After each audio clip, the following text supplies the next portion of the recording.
Welcome to Newrealities. I'm Alan Steinfeld, and this program is about the evolution of our consciousness. So I meet people out in the world that I feel are really part of this next wave of awakening. And those are the type of people I like to bring on the show and have dialogues with and explore the unknowns, explore the known, and show a map for where we're going as individuals and as a civilization.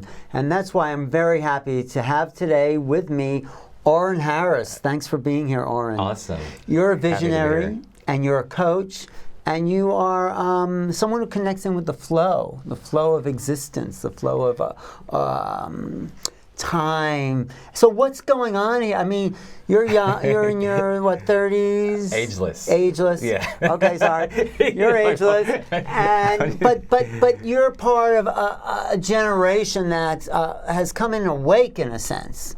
Like, was there a moment where you went from unconscious to conscious? Well, there's definitely been an evolution that's trackable. Yeah. And I would say that in a manner of speaking, my knowingness, my connection was not like completely severed and then, put back together, So I've had many moments of awakening, some that feel more significant than others, but yeah.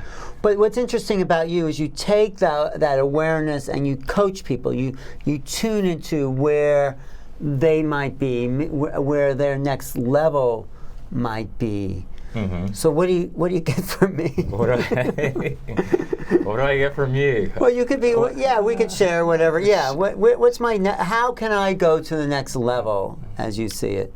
Well, that might be two different questions. Okay. But the first thing that comes to me when you say, "What do I get from you?"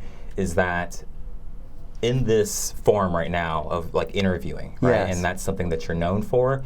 What I can feel is the essence of your gifts. That some of them may be known to you, that you could say, okay, this is exactly what it is, and some may be unknown because you're just so integrated with your gifts. So what I can feel is the evolution of that and the evolution of your expression. So like, for example, right now, we're sitting here, you're interviewing me, you're also playing part director, part, all of these different things. Writer, yeah. But as you even said to me, it's like there's also this aspect of you that is expressing those same gifts, but on a different platform in a different way. Perhaps not even just being the interviewer, So how can I use these gifts that I may know or not know to expand my reach, my productivity? You know what I mean? Well, I feel what you mean, Okay. right? But when you say expand your reach more people. That's what I mean. What else do you want? Like, why do you want to reach more people if you really want to dive into it? Oh, right? that's a great question. Oren's coaching me here, and that's what he really is known for. He's known as a kind of intuitive coach that taps people into the flow and makes their greatest gifts shine. So why do I want to be known? Because I feel what I'm doing on Newrealities is about a new society that's emerging. I think the more people that hear the message here, the maybe more peaceful the world will be, the happier the world will be, the possibilities that can be planted in people's mind for something new can exist, and it's all about all of us living in a better world. And that feels clear, and that feels like what you've been doing and what you are doing. But who are you evolving to become within that? That's the newness. Okay, that's a really good question. Who am I evolved? That's good. I mean, I don't want to sound like an ego maniac, but I say I'm evolving to be a kind of authority in that field, like saying, this person's good, listen to them. No, don't listen to them. I mean, I don't want to make judgments necessarily, but there's people that, because I've been doing this for 30 years, there's people that right off the bat I know are the real thing, that are truly in integrity and can help. And I think I can clear a lot of time that people might have wasted in other areas. Sure. But of course that's their choice, but I'm just saying, so I can be like a guide in that sense. Sure. And so here's what I feel, and yes. I mentioned this to you the other night when we met. going from believing something to knowing something. Knowing this is more connected to the intuition, right? To embodying something. When you're embodying something, it comes completely into your body and you become it. So even when you say, I think I can, that is you actually using a word that's not completely accurate, because what I feel is that you know you can, but you saying it, you think you can. So when you go from thinking to knowing and admit that, that is the energy of becoming the authority, as you put it. Okay, let me integrate that. No, Yes. I think that's really a great, important point. I think everyone can use that point to go from believing to knowing to embodying. And so I believe, like my conscious mind may believe it. I think that's the essence of what actually is in the way. Not wanting to say that I know. Right. Even though you do. Even though I do, I'm pretending to only be believing. Right. And yeah, I think that's really key. So I'm staying in belief when I know that I know. Right. And I feel like, okay, if I say that I know what's true. Yeah, I think that feels better. I've been stuck in believing or pretending to be believing and not owning the knowing. And it feels better because it's more true.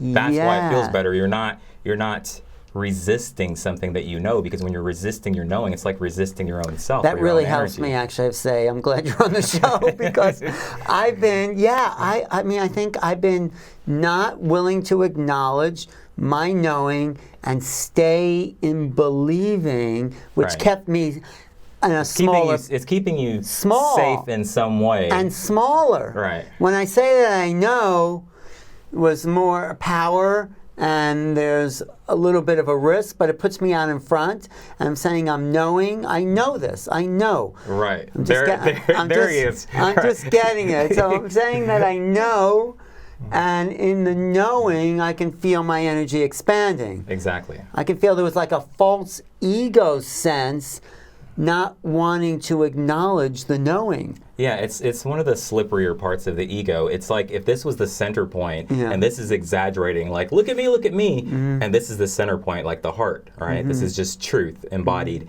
What happens sometimes is it polarizes and goes to the opposite end, which is like, oh, not me, little old me. It's like a false sense of humility. Yes, it is false, and it becomes habitual. You're trying to counteract your own ego, which is actually egotistical.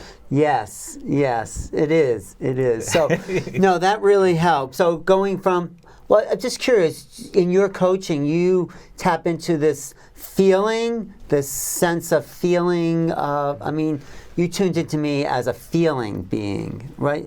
How'd you get that piece? How did I get that piece? That's such a simple question, but to explain that in words could be a little complicated. That's okay. It's quite simple, because if I'm being in my truth and connected to my soul, spirit, to source, I'm connected, right? My mind and my body are in alignment. Then the resonance of truth, the vibration of that, I know what that feels like. And so it's like a tuning fork. So I'm tuning in with your spirit, your higher self, effortlessly. And so if there's any variation between what's going on in your mind and in your body, your action, and your spirit, it's like I can feel the gap. Do you understand what I'm saying? So whether you say I can feel the gap or I can feel the version of you that is aligned, it's the same thing. So it's like you empty yourself out and you're like there for that person, like wanting the best for them, tuning into like how the highest they can be. Right. And if anything falls short of that, it's like, whoops, something comes up. Right. Something comes up that's out of sync, out of phase, it's off. And at this point, I really don't need to think about that or discern it. It just...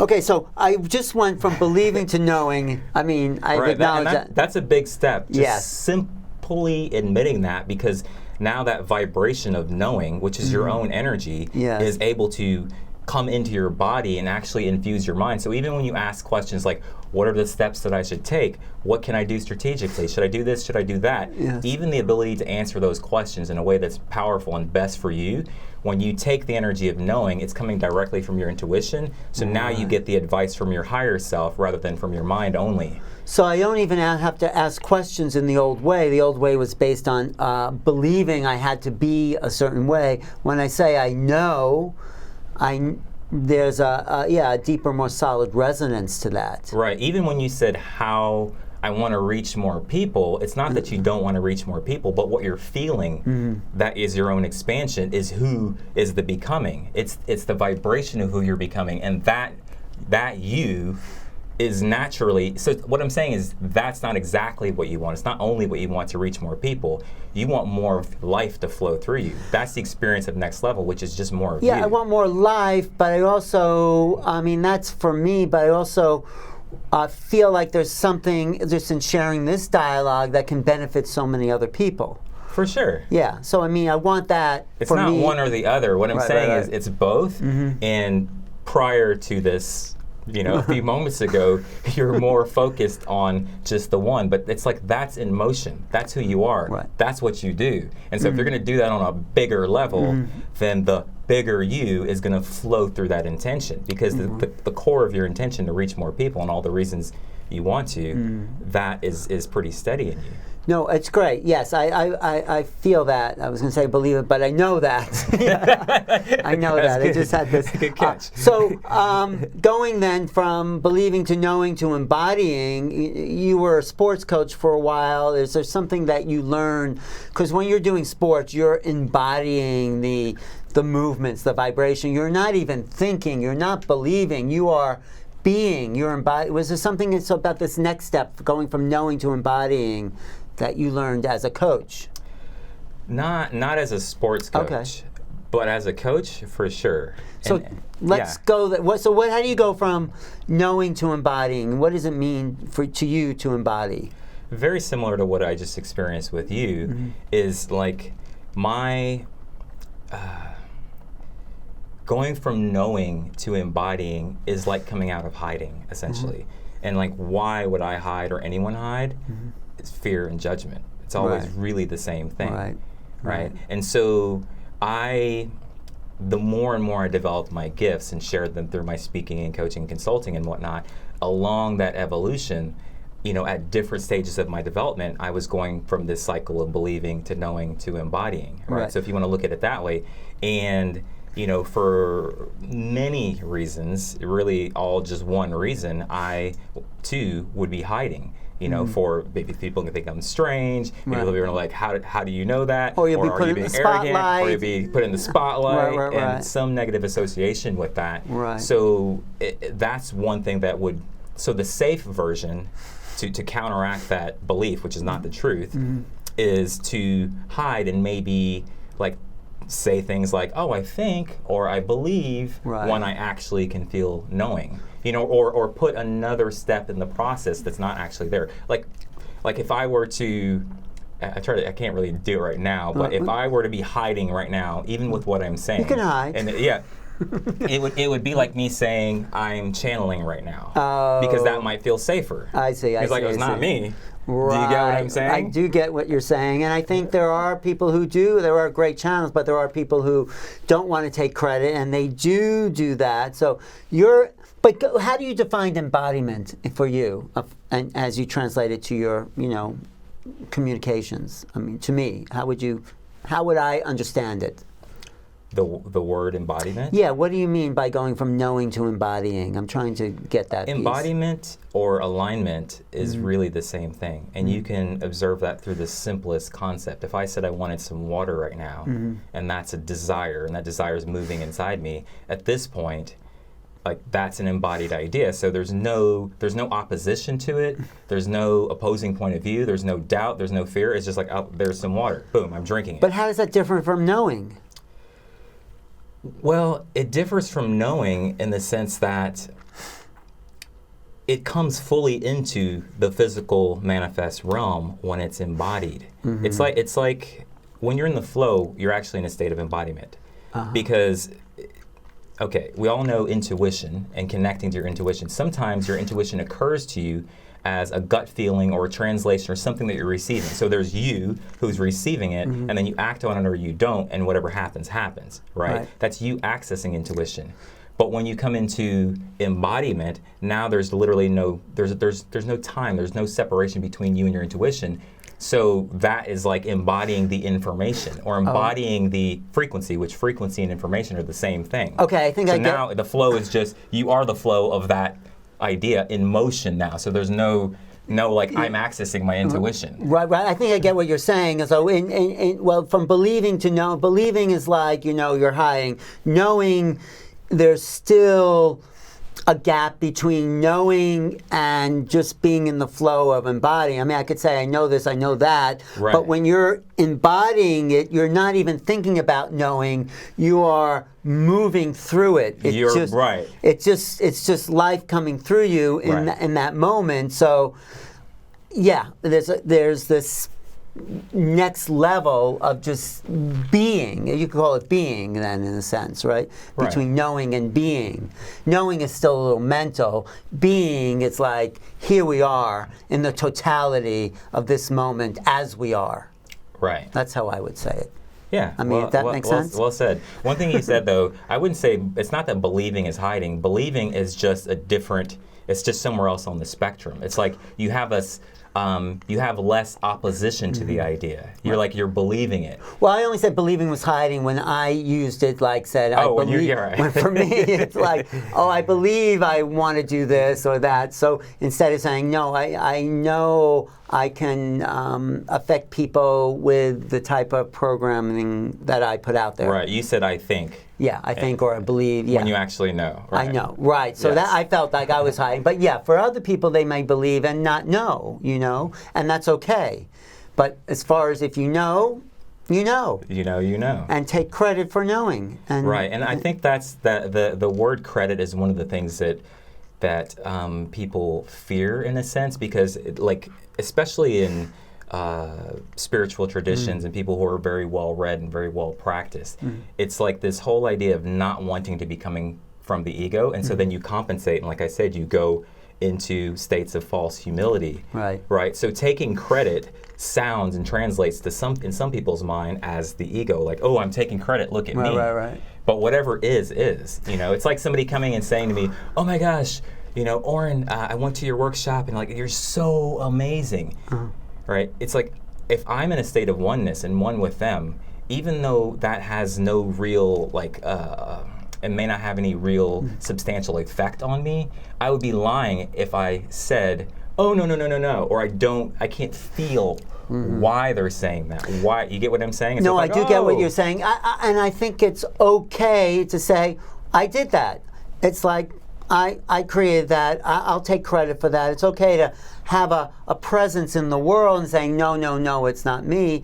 I mean, I think a healthy ego's okay. Yeah, absolutely. And you put yourself out in front. I think a lot of people don't take credit because they don't want to put themselves out there to be, let's say, shot down or judged, but you do something, I'm doing the show and people do judge me, and that's okay. But I also get a lot of acknowledgement, and either way it doesn't matter.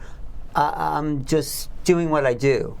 But let's go to like the more cosmic level, okay? Because like I know you work with individuals but also groups, and you also sense what's coming, or you have a feel of the flow of the cosmos coming in. So what do you get that's coming to the human race? Well, great question. If you want to share that. Yeah. From that same place of knowing or being. Absolutely. Well, one thing that's definitely happening and becoming more visible and more tangible is our inner technologies, if you will, right?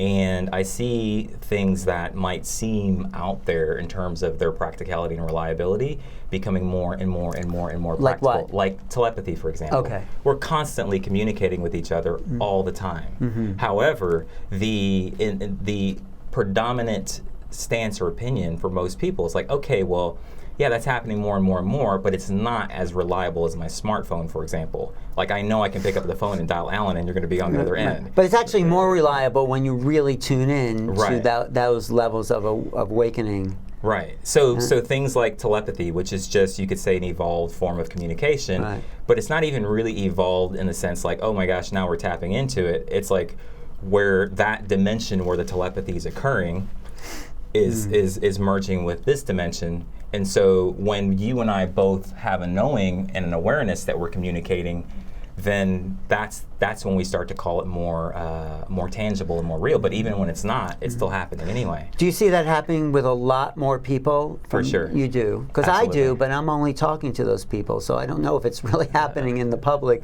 in the way that I see it happening among people that I work with or hang out with. Yeah, and so that's one inner technology. I mean, we could even just look at the internet. Like I said, communication.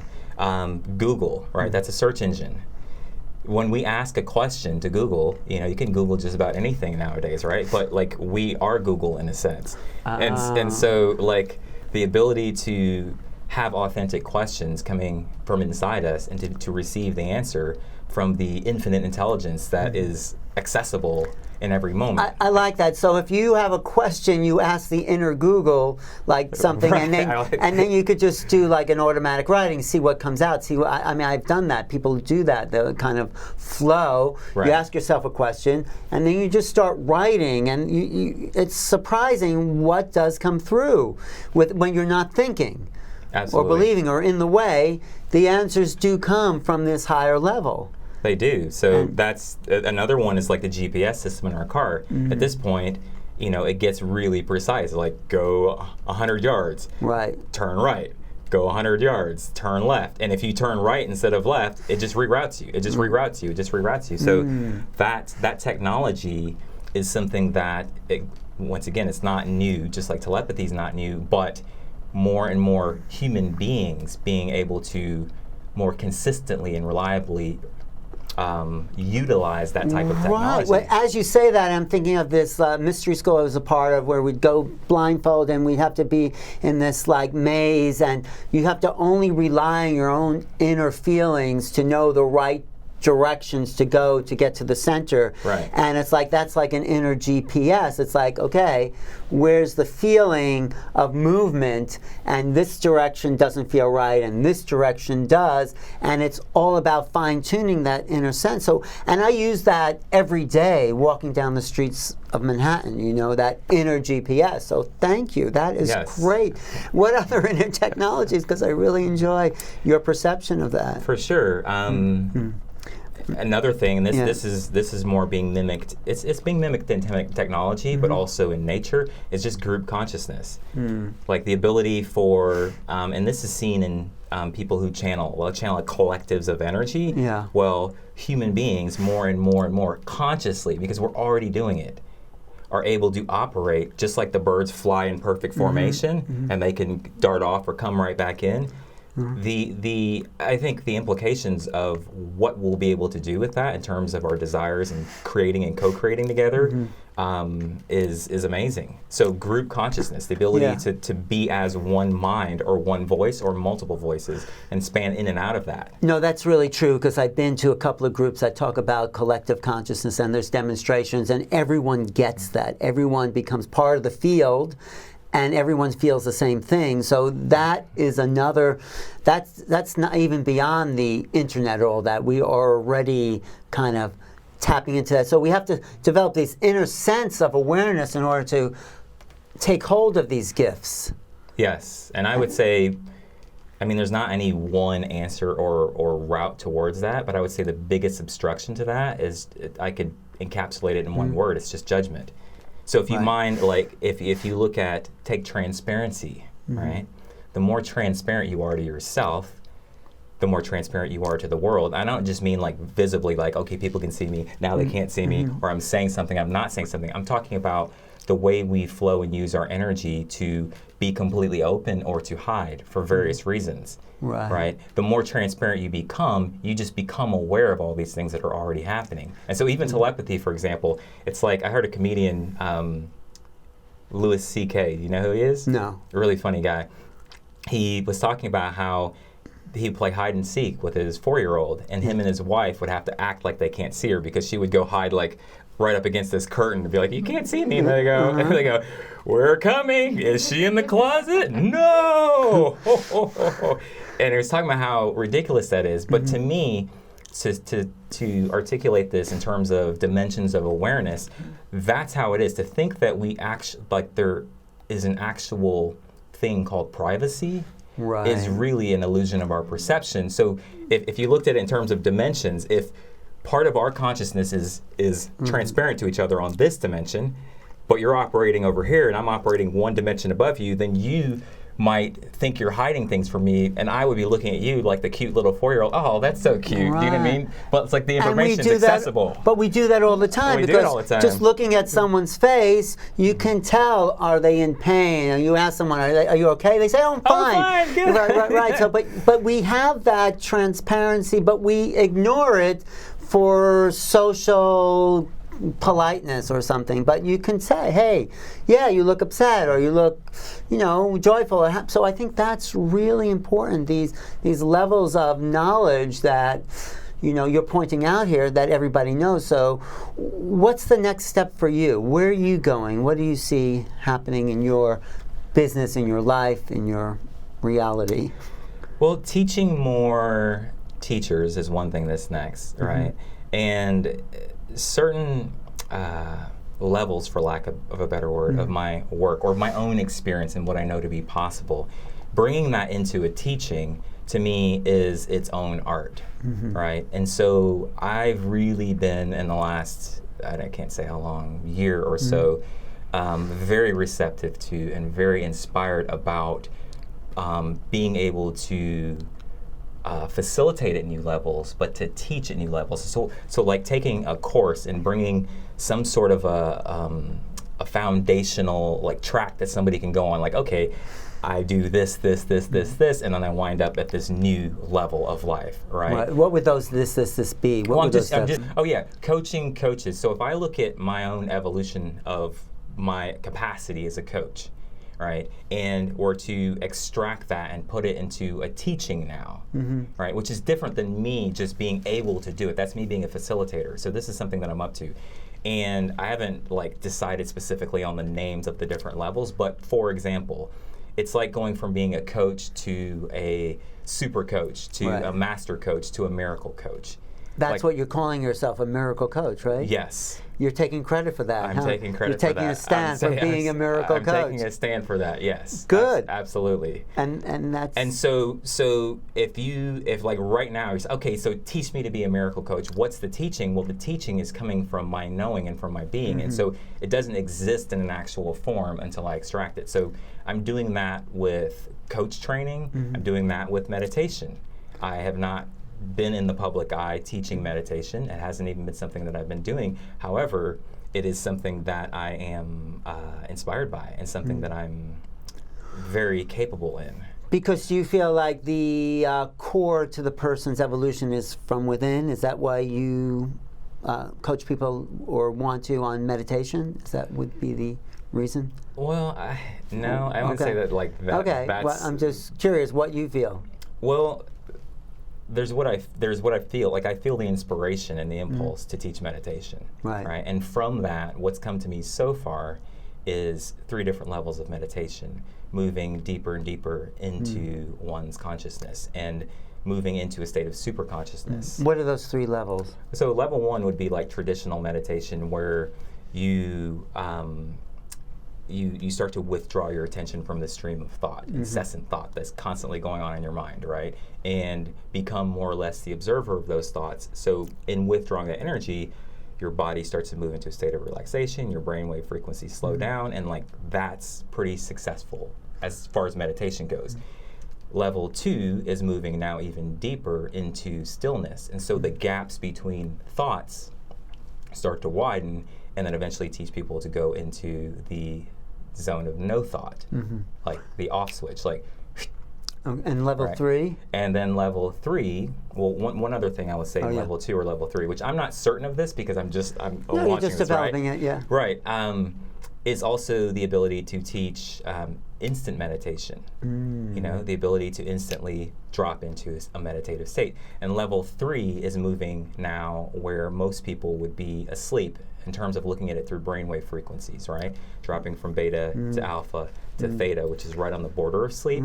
Delta is typically accessed when we are beyond dream sleep. And essentially we merge back into the field of oneness and connect with everything, right? And then maybe sometimes we might wake up and feel like we've journeyed somewhere, or we got some information uploaded or something like that. But the ability to move into that space while awake, that's where the meditation becomes very progressive and proactive, and not just designed as a means to continuously recuperate from going to life. Right. Okay, now I'm recuperating. Right. No, I think that's really great. Those levels. That really. One last question. Yeah. What don't you know? What do you want to know? What do you feel you're moving towards? Is there anything that?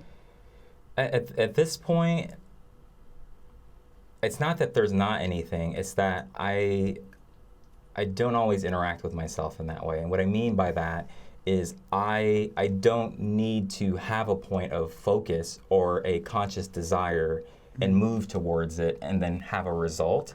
It's like the impulse, the motion of my expansion is just happening. And so sometimes that occurs to me as like, okay, I want to go there, and this is where my expansion is.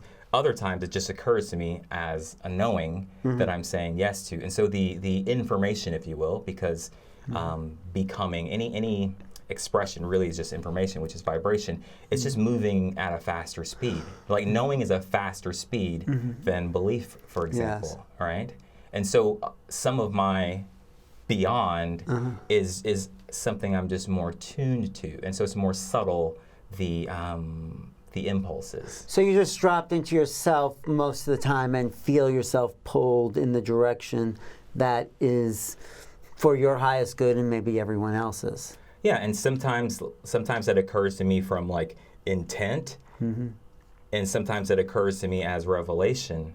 You see what I'm saying? Or I look at it in hindsight, and I can interpret like, okay, well, this is what is a likely next out picturing for me based upon, like, I'll give you a specific example. I was in Bali last year sometime. And I realized that I got to a point where I was doing sessions with people for about an hour, and the thought occurred to me. I wasn't thinking, it just came to me. I look back and I was like, oh, I could have done that in 5 minutes. Oh, I see. And so from that observation, it's like that tells a tale of expansion and a lot of things that happen. So then I integrated my body and my mind with that, and then became that next level. Great. Well, thank you so much for sharing your gifts and your, I would say, like your intensity of vision that I think helps a lot of people. So how can people get in touch with you? My website, orenharris.com. That's O-R-E-N as in Nancy, H-A-R-R-I-S.com. Right. And social media, I'm Oren Harris on Facebook, Instagram, and I just got on Periscope, which is the live streaming thing. Is it? Yeah.